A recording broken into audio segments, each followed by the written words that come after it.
안녕하세요. 공부하는 엄마 아빠 공빠 공마입니다. 저희가 알뜰실버타운 고령자 복지주택을 많이 소개시켜 드렸습니다. 실제로 가보고 싶었는데 코로나 시국이기도 하고 어디에 연락을 해야 될지 몰라서 가보지 못했었습니다. 근데 마침 국토교통부에서 연락이 와서 얼른 달려가 보았는데요. 갔다 와서 그날 밤늦게까지 잠을 못 자면서 수다의 수다를 네. 떨었습니다. 저희의 감동을 시청자 여러분들에게도 빨리 전해드리고 싶어서 이렇게 영상을 찍게 되었습니다. 이곳은 시흥 중에서 서울에 아주 가까운 시흥입니다. 광명역에서도 가깝고요. 부천 소사역에서도 가까운 지역입니다. 시흥 은계지구라고 이름을 하는데요. 신도시로 잘 꾸며져 있는 곳입니다. 가까이에 전철역, 신천역도 있는 곳입니다.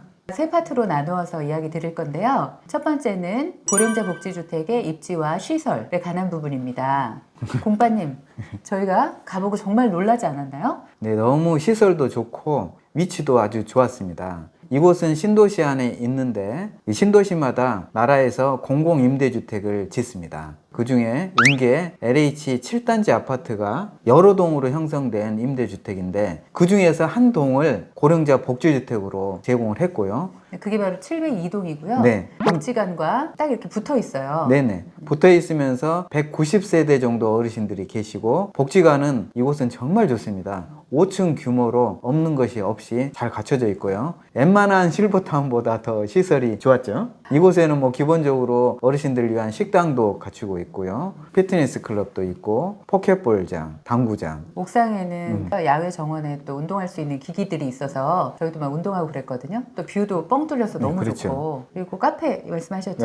카페 제가 이야기를 안 드렸는데 네. 2층에 카페가 아주 좋습니다. 카페에 이렇게 추억의 오락실, 오락도 할 수 있고요. 그다음에 뭐 컴퓨터도 할 수 있고 이런 것도 놓여져 있고요. 카페에서 저희가 커피도 먹어봤는데 일반 카페만큼 그렇게 맛있었어요. 네. 그리고 어르신들을 위한 여러 가지 프로그램들을 하기 위한 공부방들이 많이 갖춰져 있고요. 강의실도 아주 넓게 잘 만들어져 있습니다. 핸드폰 공부, 앱 공부, 그다음에 중국어 공부, 영어 뭐 이런 것들이 있었던 것 네. 같고요. 포켓볼장에, 당구장에 어르신들이 아주 즐겁게 경기도 하시고 그러고 계셨어요. 저희가 식사도 해봤잖아요. 경제적으로 어려우신 기초생활 수급자 어르신들은 공짜고요.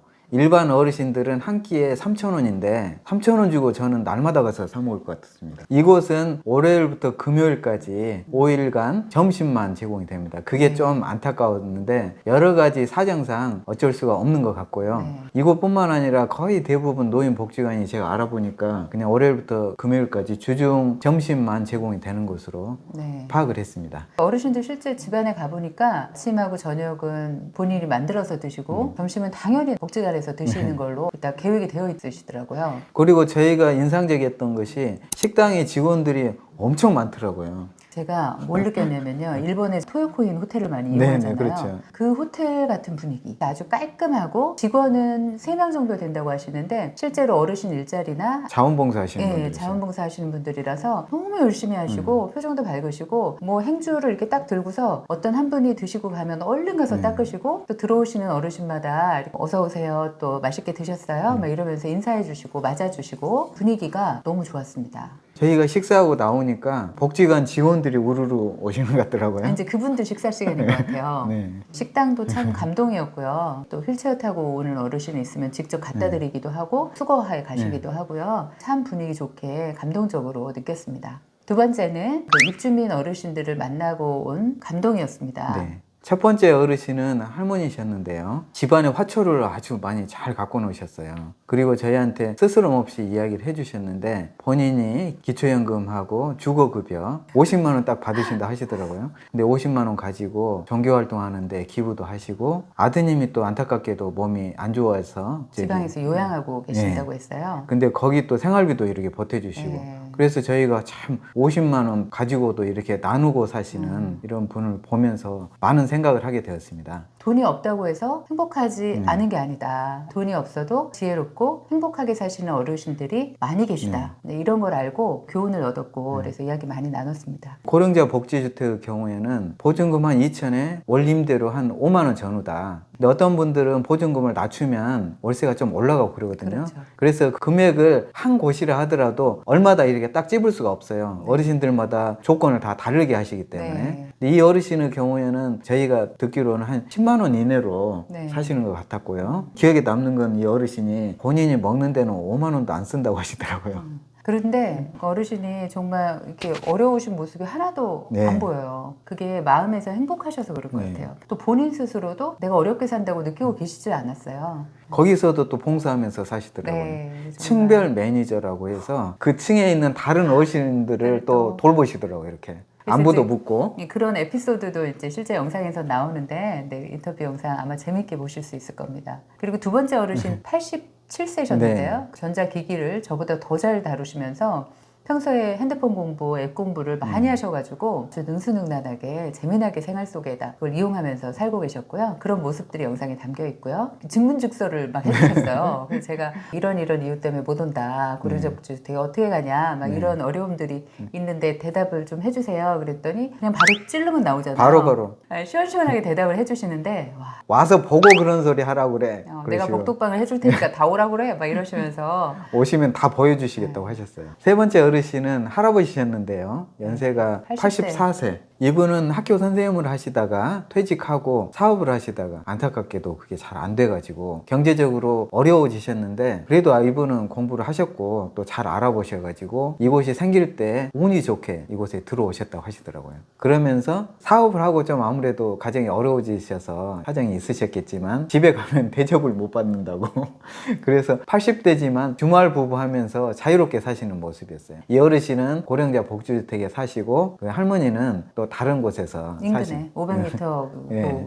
예, 혼자 사시는데 네. 주말마다 가신다고 했잖아요. 네. 반찬도 가져오고 네. 뭐 빨래도 하고 오고 네. 막 이러는데 그래도 주말마다 만나니까 사이가 좋다. 네. 그러면서 저는 참 지혜롭다고 생각이 됐어요. 나이 드셔서 사이가 좋으신 분도 있지만 사실 또 대면대면 하신 분들도 있잖아요. 근데 그렇다고 뭐 황혼 이혼하거나 이러는 게 답은 아니잖아요. 네. 그래도 행복하게 지낼 수 있는 방법들을 지혜롭게 찾으신 거죠. 어떤 어르신이 댓글로 이걸 물어보셨어요. 부부인데 나 혼자 들어가도 되냐? 당연히 됩니다. 조건만 되면은 입주하실 수 있고요. 부부가 거기서 같이 사셔도 되고 한 분은 또 다른 곳에 임대로 사셔도 되고 그건 형편껏 하시는 거기 때문에 전혀 상관없습니다. 세 번째는 복지시설 서비스에 대한 이야기입니다. 사회복지사 팀장님과 또 이야기를 많이 나눴잖아요. 어르신들이 편견을 가지고 계시다. 네. 그래서 복지관이 건강하신 분들이 이용하는 게 아니라 마치 아프신 분들만 이용할 수 있는 시설인 줄 알고 이용도를 잘 안 하신다. 그게 아니라는 이야기를 그렇죠. 강하게 하셨잖아요. 그 이야기를 꼭 전달해 달라고 네. 본인도 답답하게 그렇죠. 생각하시더라고요.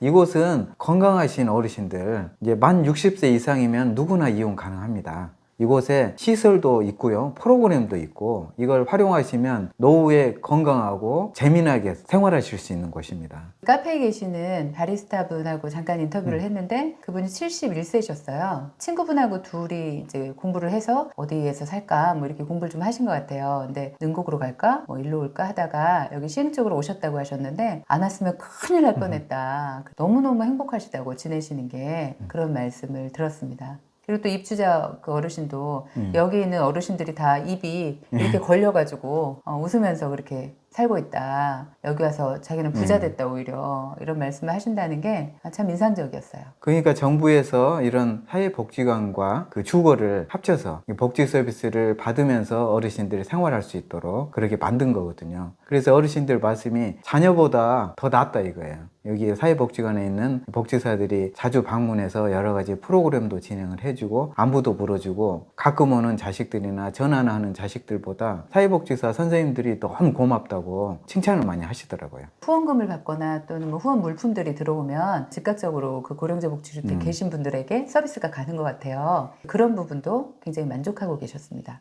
제가 이름을 하나 붙였잖아요 그때 복품아라고. 복지관 품은 아파트가 좋다. 집을 구할 때 아파트에 초등학교가 있는지를 살펴보신단 말이에요. 그럼 그게 또 아파트 가격에 네. 사실 반영이 되잖아요. 저희 어르신들에게는 그 마치 학교 같은 역할을 하는 게 바로 복지관이었습니다. 그래서 여러분들 나중에 이사할 계획이 있으시다. 그러면 고령자 복지주택에 꼭 못 들어가시더라도 복지관 품은 그런 주변의 주택이나 아파트를 고르시는 것도 한 방법이실 것 같아요. 그래서 그 팀장님 하시는 이야기가 사회복지사 다른 동료들과 항상 이야기를 하는데 우리도 나이 들면 꼭 복지관 가까이 있는 집으로 얻어서 살자. 살자 그런 이야기를 하신다고 하더라고요.